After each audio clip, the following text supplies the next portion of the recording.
अच्छा बेटा, तो मैं स्टार्ट कर रहा हूँ डिफ्यूजन के इस स्पेसिफिक टॉपिक से। टॉपिक का नाम है डिफ्यूजन। अब यहाँ पर सबसे पहले हम इसकी एक स्पेसिफिक डेफिनेशन के साथ अपनी जो डेफिनेशन है इसको स्टार्ट करते हैं।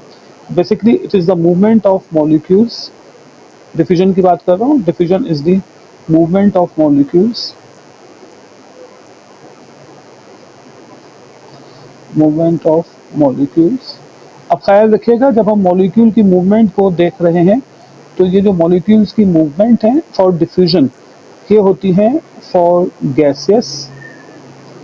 ठीक है, कोई भी गैस के मॉलिक्यूल हो सकते हैं, या ये मूवमेंट ऑफ हो सकते हैं किसी भी किस्म के सॉल्यूट्स, कोई भी ऐसे सब्सटेंस जो वाटर में डिसॉल्व हो जाते हैं वो सॉल्यूट्स हैं। तो ये जो मूवमेंट ऑफ मॉलिक्यूल है फ्रॉम, अब यहाँ पर बहुत इंपॉर्टेंट टर्म इस्तेमाल कर रहा हूँ, higher concentration to, from higher concentration to lower concentration, lower concentration.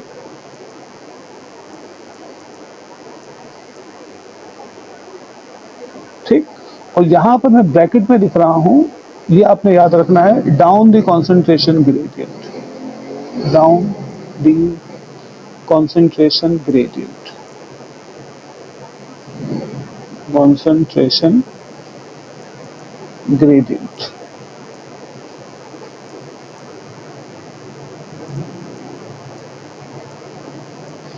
Right, तो ये है हमारी डिफ्यूजन की एक simple form of definition. So diffusion is the movement of molecules, the molecules of gas, molecule of solute, from higher concentration to lower concentration. और इसे हम एक और टर्मिनोलॉजी से शो करते हैं, that is down the concentration gradient. अब ये आपने जब डेफिनेशन एग्जामिनर लिखवाएगा, याद रखिएगा डेफिनेशन पूछी जाती है, तो once examiner asks you to define the process of definition, sorry, diffusion, so you just write down this definition: movement of the molecules from higher concentration to lower concentration is called diffusion। मैंने यहाँ पर थोड़ी सी ज़्यादा लिखी है चीज़ें, किसी बच्चे ने अगर ये लिखना हो movement of the molecules down the concentration gradient, तो ये भी डिफ्यूजन की डेफिनेशन कंसीडर कर ली जाती है।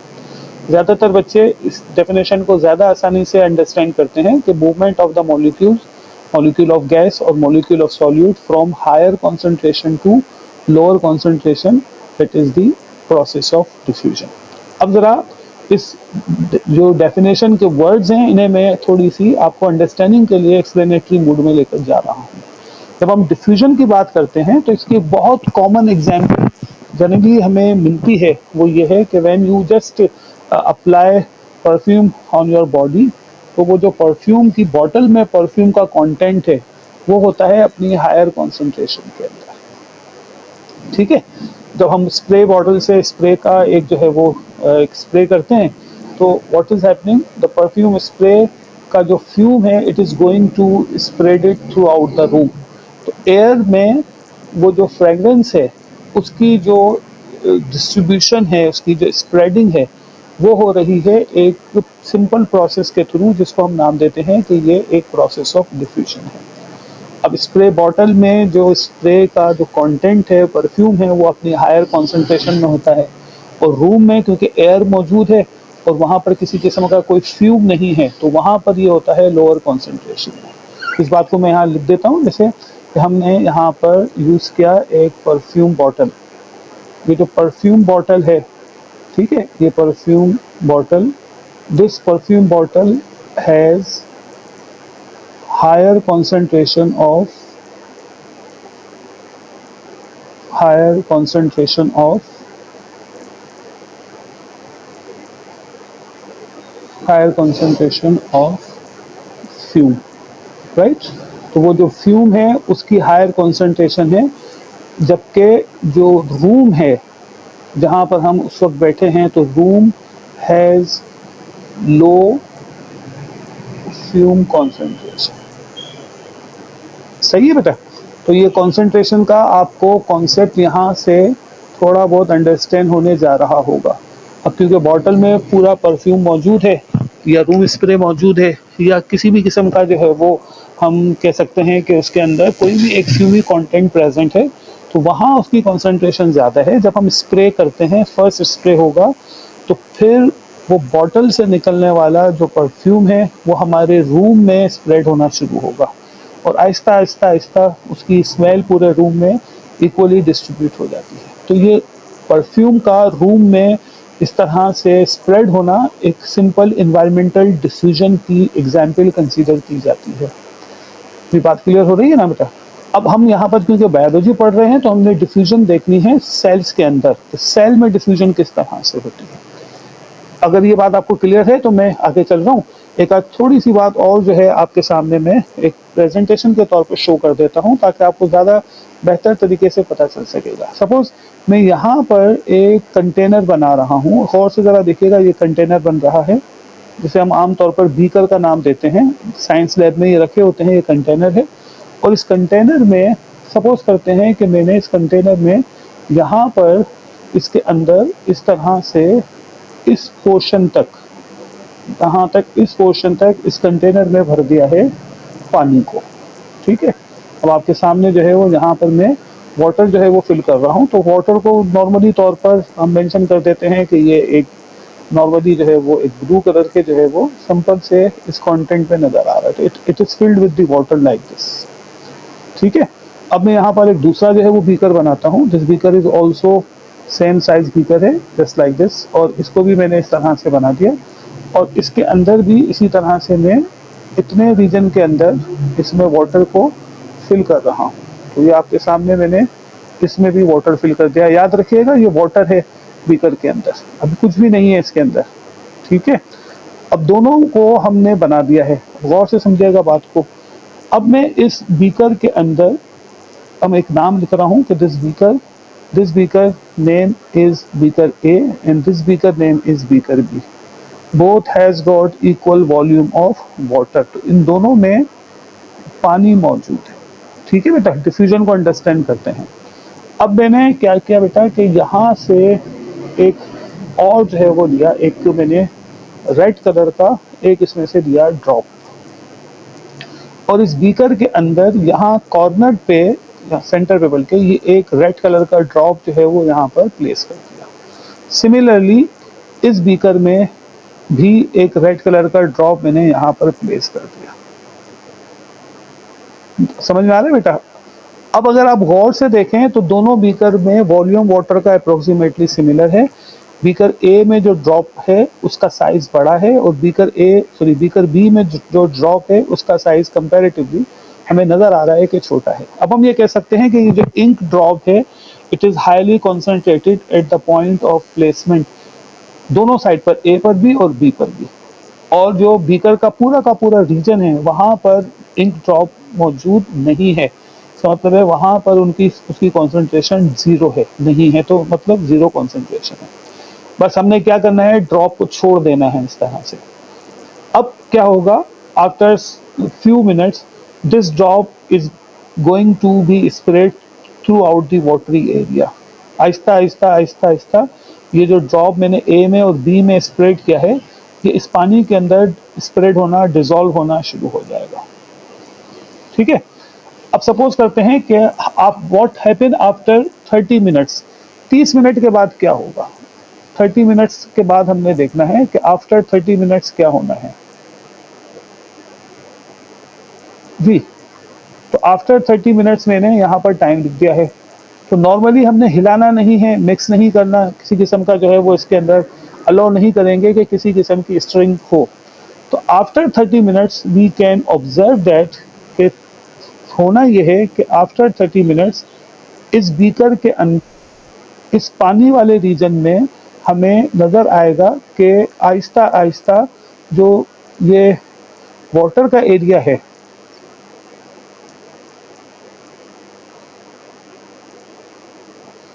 जी। तो अभी एक बच्चे ने मुझे बताया कि जो मारूफ जावेद हैं, थैंक यू बेटा फॉर टेलिंग योर नेम। मारूफ जावेद ने भी यहाँ पर जैसे मेरे साथ शेयर की है अपनी बात कि यहाँ पर हमें नज़र आएगा कि जो वाटर है, सॉरी, ड्रॉप ए में जो रेड कलर का इंक है उसकी स्प्रेडिंग फास्ट होना शुरू हो जाएगी।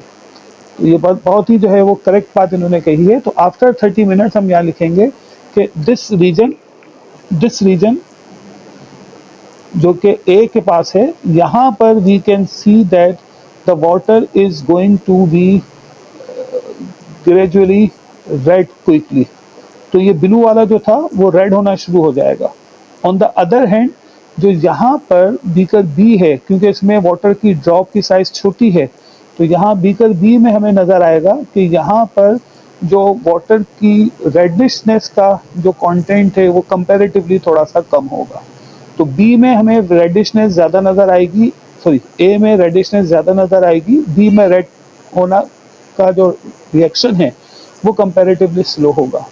यहाँ ये बात इंडिकेट कर रही है कि जो थिकर ड्रॉप है, this thicker drop has high concentration of red colour. हम यहाँ पर लिख देंगे कि इसका जो कॉन्सेंट्रेशन है वो हाई है, ठीक है।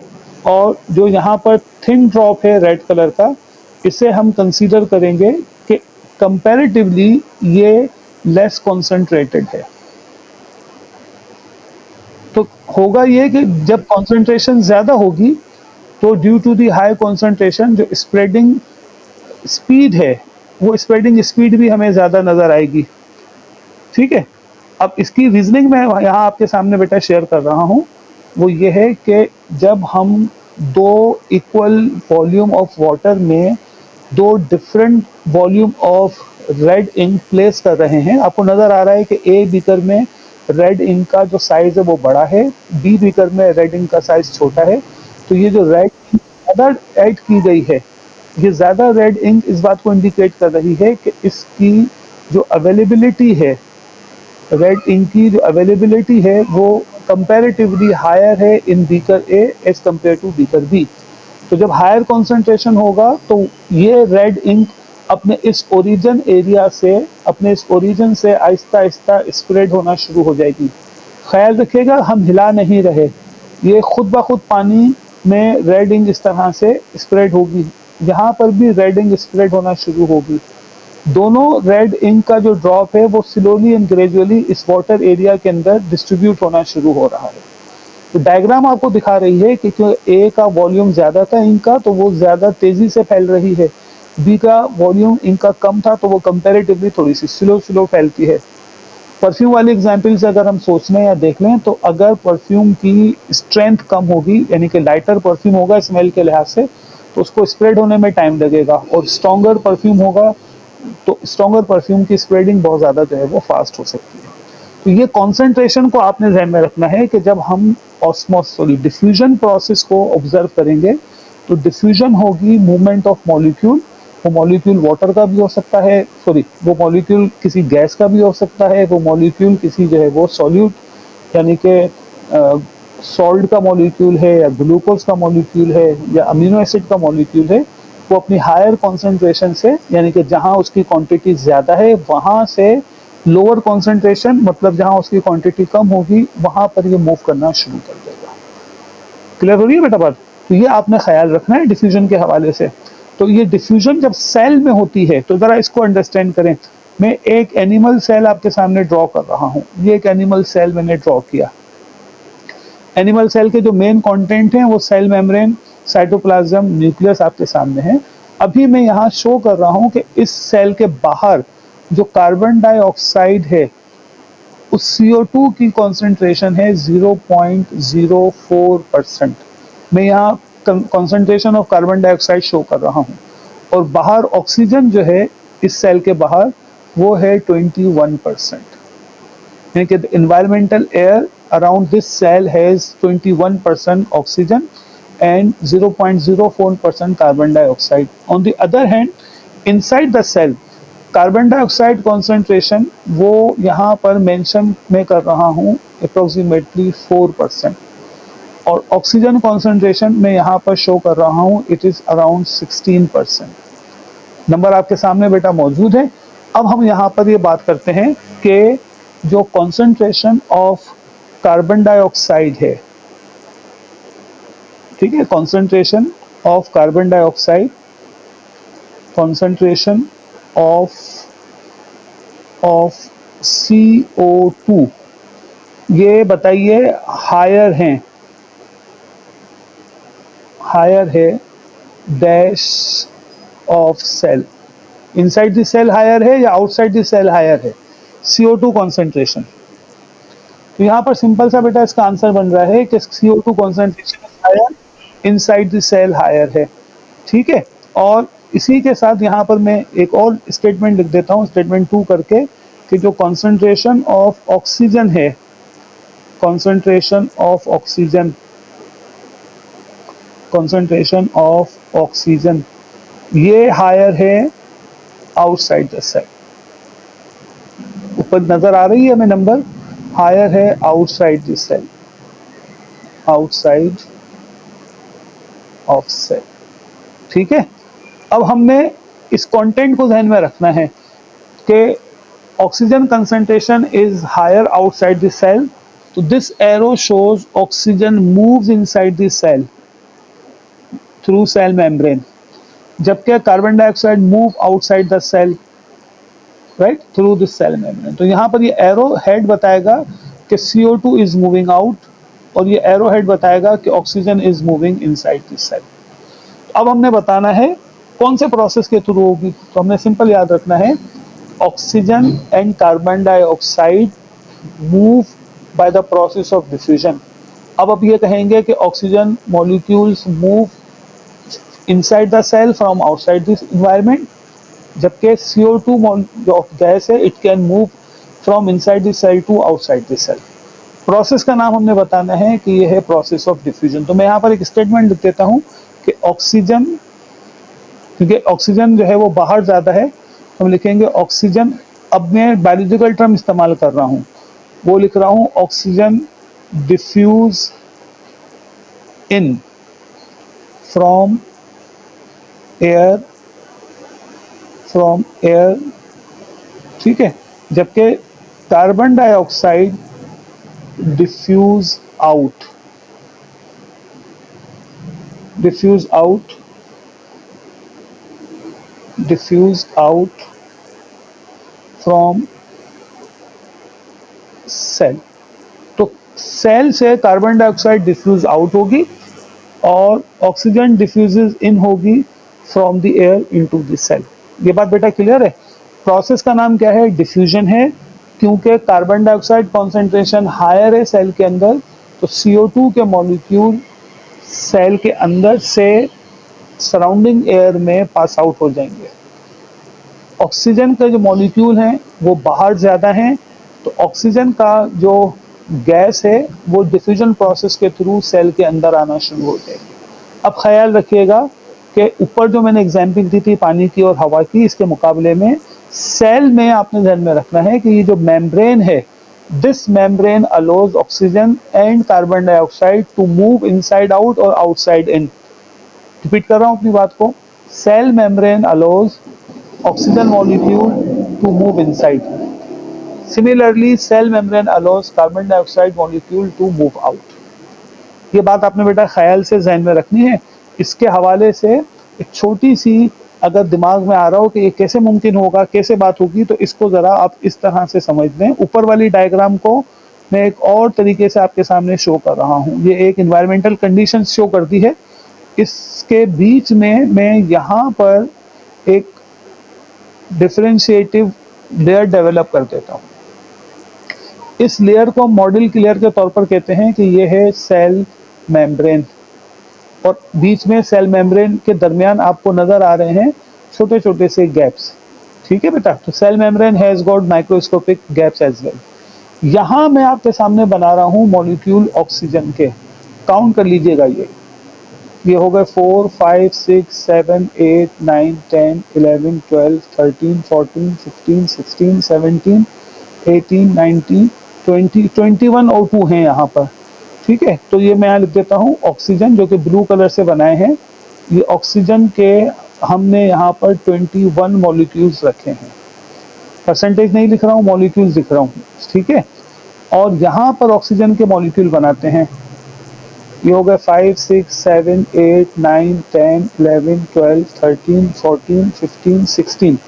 यहाँ पर मैंने लिखे कि जो ऑक्सीजन के मॉलिक्यूल हैं उनके जो नंबर हैं बेटा वो हैं ऑक्सीजन के 16 मॉलिक्यूल्स। सही है। अब इस वाले पार्ट को नाम दे देते हैं कि ये पार्ट ए है, इस वाले पार्ट को नाम दे देते हैं ये पार्ट बी है। ठीक है। अब मैं यहाँ पर कार्बन डाइऑक्साइड के मॉलिक्यूल का मैं यहाँ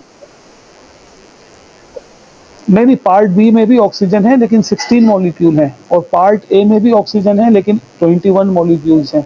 मॉलिक्यूल्स के नंबर में फ़र्क है, दोनों ही ऑक्सीजन है लेकिन मॉलिक्यूल्स के नंबर में फ़र्क है। अब मैं यहाँ पर ए में कार्बन डाइऑक्साइड के मॉलिक्यूल बना रहा हूँ ब्लैक कलर के डॉट से, तो आपके सामने मैं यहाँ बना रहा हूँ ये 5 मैंने कार्बन डाइऑक्साइड के मॉलिक्यूल लिखे, तो यहाँ लिख देता हूँ कि जो CO2 है पार्ट ए में वो हैं 5 मॉलिक्यूल्स,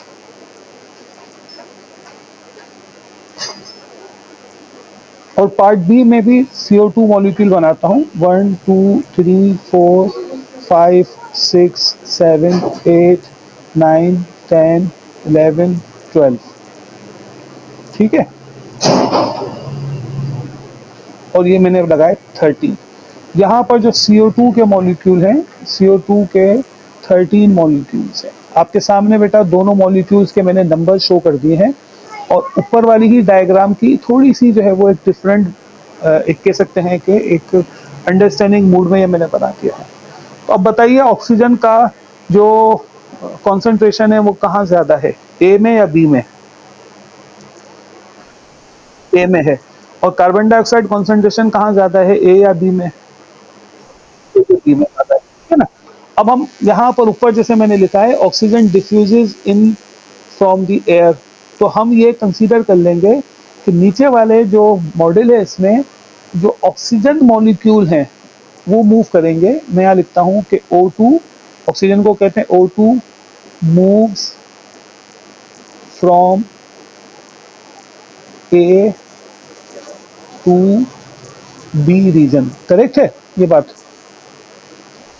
सही है ना। रीजन क्या देंगे कि oxygen concentration is higher in A compare to B. और CO2 मॉलिक्यूल मूव कहाँ करेगा बेटा?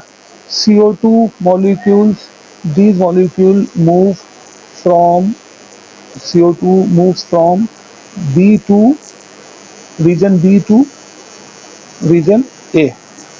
ये भी करेक्ट है बेटा बात? अब यहाँ तक अगर करेक्ट है तो बताएं हाँ या ना। करेक्ट है बेटा।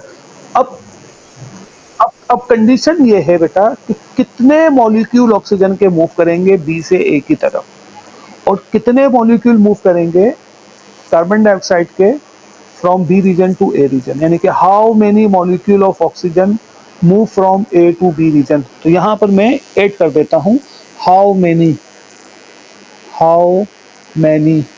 अभी आप लोगों ने सोचकर बताना है ना, और इधर भी लिख देता हूँ इस तरह से how many molecule of oxygen move from A region to B region. Answer आपका यहाँ पर आप मुझे बताएंगे तो मैं लिखूंगा। ये ख्याल रखिएगा ऑक्सीजन के 21 मॉलिक्यूल हैं ए में, 16 मॉलिक्यूल हैं बी की तरफ।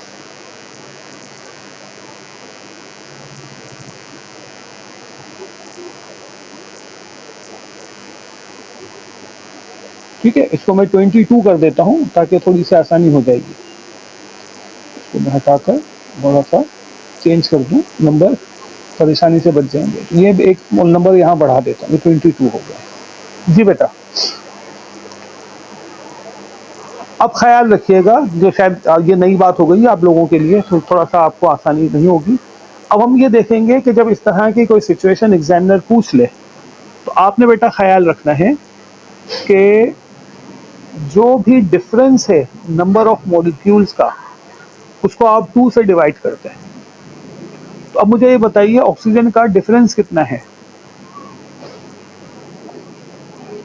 दोनों रीजन में, ए और बी रीजन में ऑक्सीजन का डिफरेंस कितना है? यहाँ पर 22 है और यहाँ पर कितना है बेटा? 16। सही है। तो हम यहाँ पर अब निकालते हैं 22 minus 16 equals to 6। Divided by 2 equals to 3। इसका मतलब है कि 3 molecule of oxygen can move from A region to B region. अब मुझे बताएं कार्बन डाइऑक्साइड कितने मूव करेंगे? हाँ, ये क्यों होगा इसका जो है वो आंसर आप में से ही कोई बच्चा सोच के बताए। मैं बता देता हूँ, टाइम बचा लेते हैं अपना। देखिए, जब हम मूवमेंट ऑफ मॉलिक्यूल देखते हैं ना, डिफ्यूजन के थ्रू हो रही है, तो वो उस वक्त तक होगी जब मॉलिक्यूलर कॉन्सेंट्रेशन का जो डिफरेंस है वो हायर से लोअर तक मेंटेन रहेगा। तो देखिए, यहाँ पर 22 ऑक्सीजन के मॉलिक्यूल हैं, यहाँ पर 16 ऑक्सीजन के मॉलिक्यूल हैं, तो डिफरेंस हमारा वो है 6 मॉलिक्यूल का। यानी कि ए रीजन में 6 मॉलिक्यूल ऑक्सीजन के ज़्यादा हैं as compare to B region. तो जब ये 6 में से 3 मूव कर जाएंगे फ्रॉम ए टू बी, तो नेट रिजल्ट ये आएगा कि दोनों तरफ मॉलिक्यूल के जो नंबर हैं वो जो है वो हो जाएंगे अप्रोक्सीमेटली। यहाँ से आप 3 माइनस करें तो 19, यहाँ 3 ऐड कर दें तो 19। यानी कि जब हम ये 3 मॉलिक्यूल लिख देंगे तो रीजन ए से रीजन बी की तरफ when 3 molecules of oxygen travel, तो region B finally has 19 molecule of oxygen, और रीजन ए में भी फाइनली 19 मॉलिक्यूल ऑफ ऑक्सीजन हो जाएंगे। तो जो कॉन्सेंट्रेशन है दोनों तरफ का ऑक्सीजन का वो बराबर हो जाएगा। आ रही है बात समझ में? बेटा बात क्लियर हो रही है आप में से? ठीक है। तो अब ये ख्याल रखिएगा कि जब डिफ्यूजन होगी तो वो हायर कॉन्सेंट्रेशन से लोअर कॉन्सेंट्रेशन पर होगी। कॉन्सेंट्रेशन को मेजर करने के लिए हम ये देखेंगे कि दोनों तरफ के जो मॉलिक्यूल हैं उनके नंबर बराबर हो गए या नहीं हो गए। परसेंटेज होगी तो परसेंटेज इक्वल हो जाएगी या नहीं होगी, वो हमने बेटा ध्यान में रखनी है। अब मुझे ये बताइए कि CO2 के मॉलिक्यूल जो हायर कॉन्सेंट्रेशन में है वो है 13 और लो कॉन्सेंट्रेशन में है वो 15। तो how many molecule of carbon dioxide move from B to A region, ये आपने जो है वो बताना है। शाबाश। 4। अब देखें इसको किस तरह से करते हैं। हमने लिखा 13 हायर रीजन पर हैं, 5 लोअर रीजन पर हैं। 13 में से 5 माइनस करेंगे तो हमें आंसर मिल जाएगा कितना? 8। 8 को हम किससे डिवाइड करेंगे? 2 से, तो आंसर क्या हो जाएगा? 4। तो हम करेंगे 4 molecule of carbon dioxide move from region A, sorry region B to region A. अब नेट मॉलिक्यूल ऑफ ऑक्सीजन और कार्बन डाइऑक्साइड देखते हैं, यानी कि हम लिखते हैं net molecule of oxygen and carbon dioxide after 30 minutes. ठीक है। तो ज़रा हम यहाँ पर शुरू में देख लेते हैं कितना था बेटा, 22 और 16।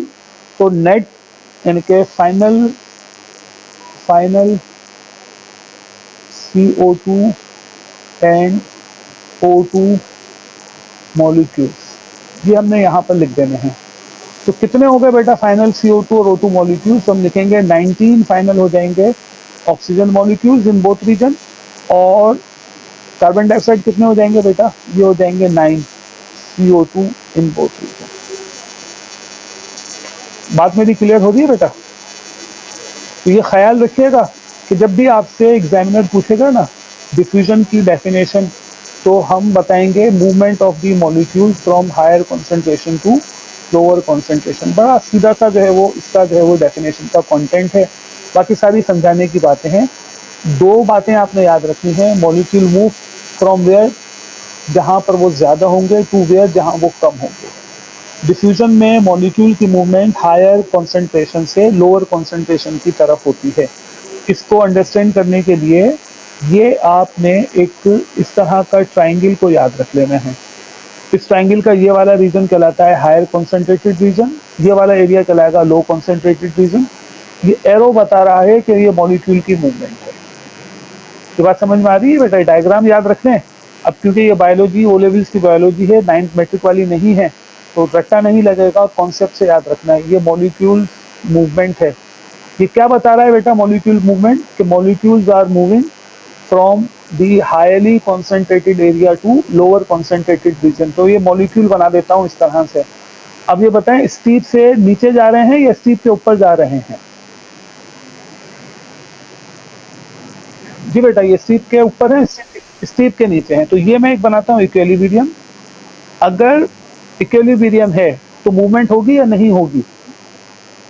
ये सीधी लाइन है, तो हम लिखेंगे नो डिफ्यूजन। कोई भी डिफ्यूजन नहीं है क्योंकि दोनों तरफ जो मॉलिक्यूल का कॉन्सेंट्रेशन है वो बैलेंस है, तो मूवमेंट नहीं होगी। अगर मैं इस तरह से बना दूं, देखिए जरा गौर से देखिएगा, ये सेंटर रीजन है, ठीक है, और ये जो है वो इस तरह से स्ट्रिप बनी हुई है। ये वाला रीजन कहलाएगा ए और ये रीजन कहलाएगा बी। तो मॉलिक्यूल कहाँ मूव करेगा, ए से बी या बी से ए? ए से बी। क्यों? क्योंकि ए हायर है, बी लोअर है। ये कब तक मूव करेगा? जब तक ये ऐसे ना हो जाए। इधर मैं लिख देता हूँ ए, इधर इधर लिख देता हूँ बी। ठीक है, ये डायग्राम में क्वेश्चन बहुत पूछता है एग्जामिनर। सेम डायग्राम आपको बताई, एग्जामिनर ने इस तरह से दे दी। ये बीच वाली लाइन शो करेगी इक्विलिब्रियम को और ये लाइन शो करेगी स्टीप को।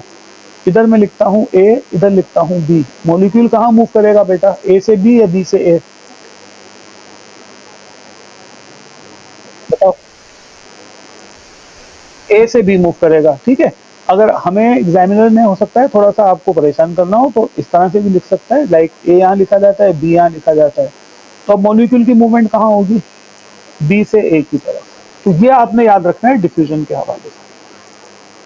अब आखिरी बात कर देता हूँ आज के हवाले से बेटा, वो ये है डिफ्यूजन में कि हमने देखना है डिफ्यूजन में, टाइटल लिख रहा हूँ diffusion, diffusion in in plant cell, plant cells. तो प्लांट सेल्स में आपने याद रखना है कि CO2 वो होती है डिफ्यूज इन साइड। मैं नाम लिख रहा हूँ, देखें, इनसाइड। मैं सेल का नाम लिख रहा हूँ, inside mesophyll cell, mesophyll, mesophyll cell. कल मैंने बताया था मीजोफिल सेल के हवाले से, ऐसा सेल जिसमें क्लोरोप्लास्ट हो, उन सेल को नाम देते हैं कि वो मीजोफिल सेल हैं, क्योंकि ये फोटोसिंथेसिस करते हैं। तो फोटोसिंथेसिस के लिए दे नीड कार्बन डाइऑक्साइड। इसी तरह से आपने याद रखना है कि एनिमल सेल में जब कभी भी एनिमल सेल की बात होगी या एनिमल्स की बात होगी तो एनिमल्स क्या करेंगे, यहाँ लिख देता हूँ एनिमल्स, ये डिफ्यूज करते हैं, डिफ्यूज इन ऑक्सीजन।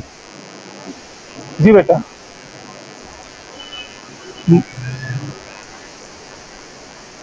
जी जी जी, आप ये याद रख लेना, मैंने मिजोफिल सेल बताया है, यहाँ क्लोरोप्लास्ट लिखा है।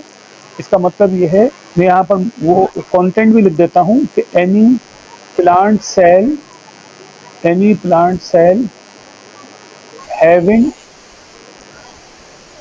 Having chloroplast.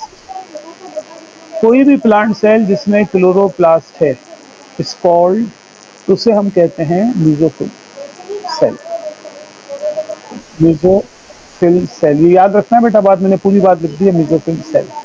तो अगर कोई भी प्लांट सेल मिजोफिल सेल है तो वो कार्बन डाइऑक्साइड को एब्जॉर्ब करेगा, यानी कार्बन डाइऑक्साइड उसके अंदर आएगी। क्यों आएगी? ताकि वो फोटोसिंथेसिस कर सके। कोई भी एनिमल सेल हो वो डिफ्यूज करेगा ऑक्सीजन को इनसाइड, और डिफ्यूज आउट करेगा, यानी कि बाहर निकालेगा, डिफ्यूज आउट करता है CO2 को। तो मैं और आप, हमारे पूरी बॉडी के सेल कार्बन डाइऑक्साइड को रिलीज करते हैं इनटू द एनवायरनमेंट, और ऑक्सीजन को हम डिफ्यूज करते हैं इनटू आवर सेल। तो जहाँ कहीं भी आपको एनिमल सेल का जिक्र आ जाए तो आपने जहन में याद रखना है कि एनिमल सेल ऑक्सीजन को क्या करेंगे, सेल के अंदर एब्जॉर्ब करेंगे और कार्बन डाइऑक्साइड को सेल से बाहर एब्जॉर्ब करते हैं। ये बात आपने बेटा ध्यान में रखनी है। आप ही के लिए मैं यहाँ पर ये आखिरी बात दोबारा से शो कर देता हूँ डायग्राम बनाकर। ये एग्जामिनर ने आपको दिखाया है एक सेल, आपने पहचानना है कि ये एनिमल सेल है या प्लांट सेल है। तो आपके सामने जब कभी भी टू लाइंस हो, एक वैक्यूल बना हुआ हो, ठीक है, एक न्यूक्लियस बना हुआ हो, और आपको वो साथ साथ दिखाएगा क्लोरोप्लास्ट को। तो जब भी आपको इस तरह का कोई स्ट्रक्चर दिखाए इसमें क्लोरोप्लास्ट वाला कोई सेक्टर मौजूद है तो ये मिजोफिल सेल कहलाता है। ठीक है बच्चे, ये मिजोफिल सेल है। अब यहाँ से एक एरो बाहर निकल रहा है और एक एरो अंदर आ रहा है। अब बताएं, जो अंदर एरो आ रहा है वो कौन सी गैस को शो करेगा, जो एरो बाहर जा रहा है वो कौन सी गैस को शो करेगा? तो जो बाहर जा रहा है वो शो करेगा ऑक्सीजन, और जो अंदर आ रहा है वो शो करेगा कार्बन डाइऑक्साइड। और अगर आपके सामने, अगर किसी एग्जाम क्वेश्चन में आपको एक एनिमल सेल दिखाया गया है, तो एनिमल सेल में आपको सेल मेम्ब्रेन और न्यूक्लियस नजर आएगा। एक एरो बाहर जा रहा है, ये एरो बताएगा कि मैं कार्बन डाइऑक्साइड हूँ। और एक एरो अंदर आएगा, अंदर आने वाला एरो क्या बताएगा कि मैं एक ऑक्सीजन का मॉलिक्यूल। ठीक है, समझ में आ रही है बेटा बात? यहाँ तक क्लियर है बच्चे बात? अच्छा, ये मैंने डिफ्यूजन पढ़ाया है, बस ख्याल रखिएगा। एनिमल सेल में डिफ्यूजन होती है ऑक्सीजन की inside the cell, carbon dioxide outside the cell. Plant cell में जब डिफ्यूजन होगी तो कार्बन डाइऑक्साइड एक मेसोफिल सेल इनटेक करेगा, यानी कि अपने एनवायरनमेंट से अंदर लेगा, और एनवायरनमेंट को कार्बन डाइऑक्साइड देना शुरू कर देगा। ख्याल रखिएगा, मेसोफिल सेल की बात हो रही है। कोई भी प्लांट सेल जिसमें क्लोरोप्लास्ट नहीं है, ठीक है, तो फिर वो एनिमल सेल की तरह ऑक्सीजन को इनटेक करेगा, इनहेल करेगा, या इनसाइड मूवमेंट होगी, और कार्बन डाइऑक्साइड की आउटसाइड मूवमेंट होगी। ये बाद में लिख देता हूँ आप लोगों की आसानी के लिए कि any plant cell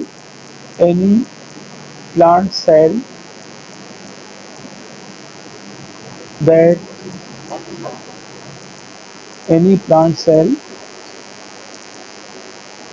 that does not have chloroplast.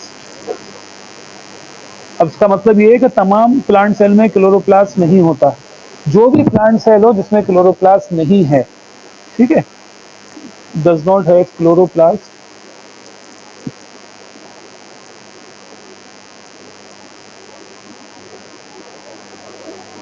ठीक, डिफ्यूज करते हैं, diffuse in O2 and diffuse out CO2। Plant cell animal cell की तरह O2 को डिफ्यूज इन करेंगे और CO2 को डिफ्यूज आउट करते हैं। ये बात क्लियर हो रही है? ठीक है बेटा, तो ये बस इसको आपने ख्याल रखना है। आज का हमारा काम जो है वो हो गया है पूरा। किसी ने कोई बात पूछनी हो तो पूछ लें, क्योंकि टाइम हमारा अप्रोक्सीमेटली खत्म होने वाला है।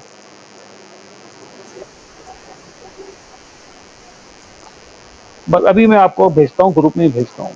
ठीक है, ओके बेटा, अल्लाह हाफिज।